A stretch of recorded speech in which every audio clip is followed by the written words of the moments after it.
What's up, YouTube? This is Too Raw for TV.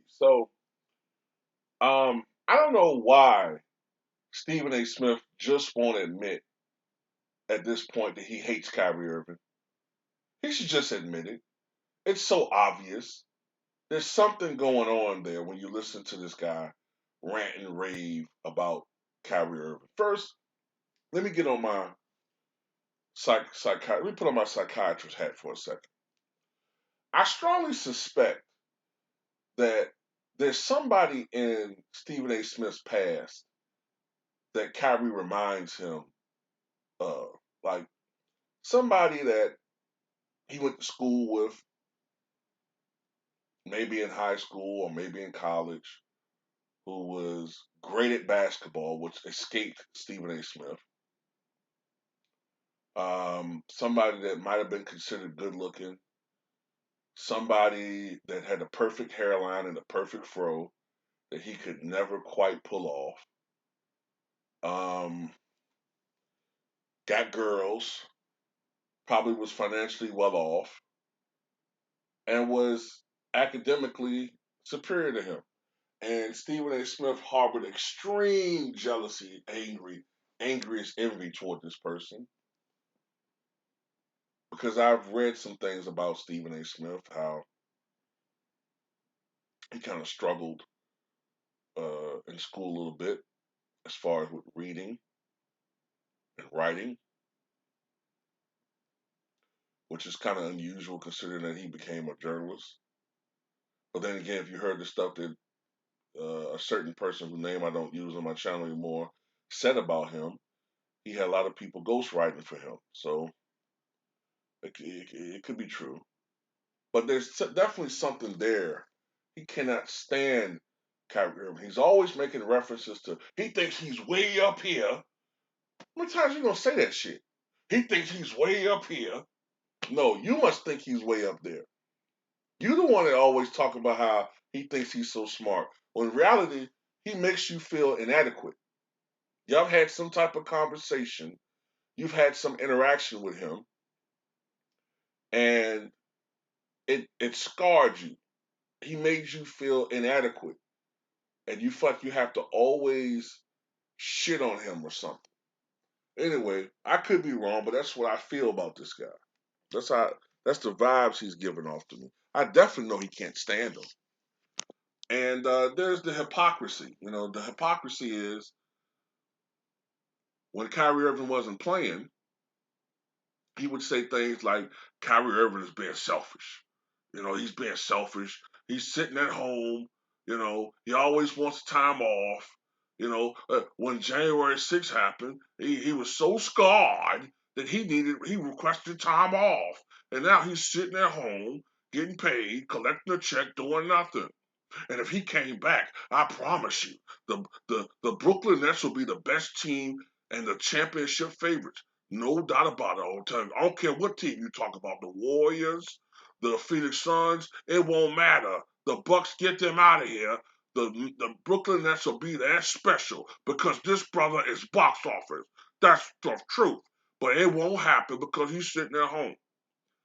Now it's announced he's coming back. The Brooklyn Nets organization should be ashamed of themselves. Why are they letting him play? He shouldn't be allowed to play.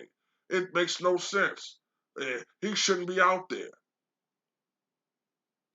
Before, he hasn't lived up to his promise. You know, he's leaving his brothers hanging. He's leaving his brothers hanging. He's leaving his brothers hanging. How can he be a leader? He's been unprofessional. Then he come back. He shouldn't be allowed to come back. He shouldn't be allowed to play. I mean, what the fuck, man? Like, damn if you do and damn if you don't. You know?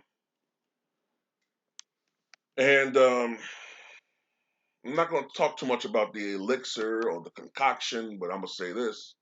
You know, he said, I heard some people say that he's putting people at risk. Well,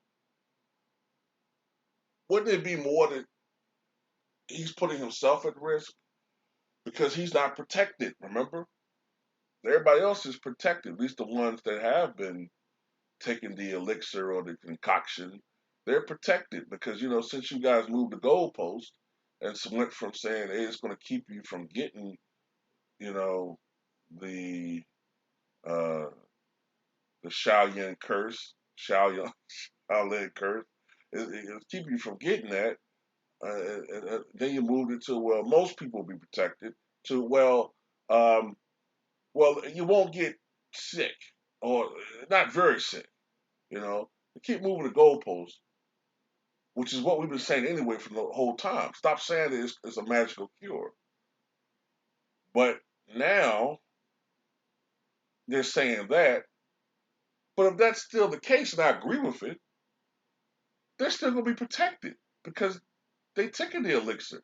He hasn't, so isn't he the one that's at risk? Because remember, he's stupid because he didn't take it. So I don't understand it. It makes no sense, man. Like, it's sort of like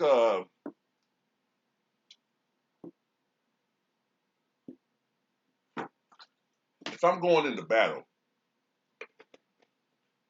and I'm heavily armed, you're heavily armed, all of us are heavily armed, but one motherfucker just, I don't want any no weapons. I'm just gonna have me Fisk. I can get by with me Fisk. Okay. Well, guess who's the one that's most in trouble of getting his fucking head cut off? I'm just saying, right?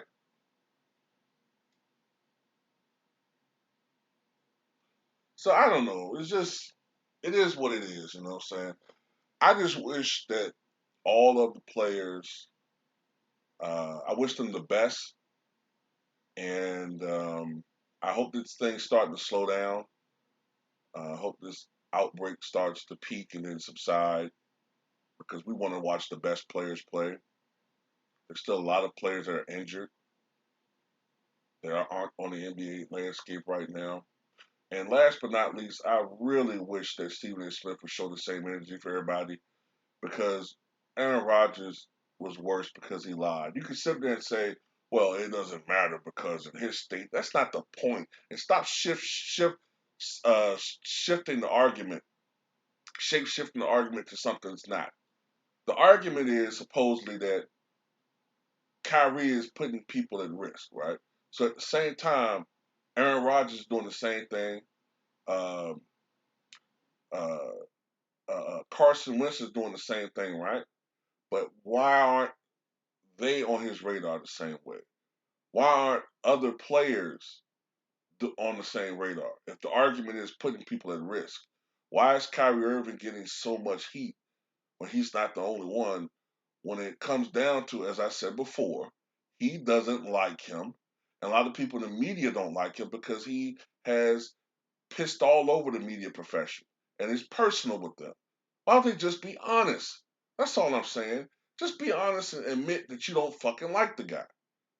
And I'm tell you something. If the liberal mainstream media don't like you, or if the media don't like you, period, you're gonna see. You're gonna see signs of that shit. They're gonna be. They're never gonna give you the shadow. They're never gonna give you the benefit of the doubt. They're gonna demonize everything you do, and it just is what it is. But I'm done. Tell me what you guys think.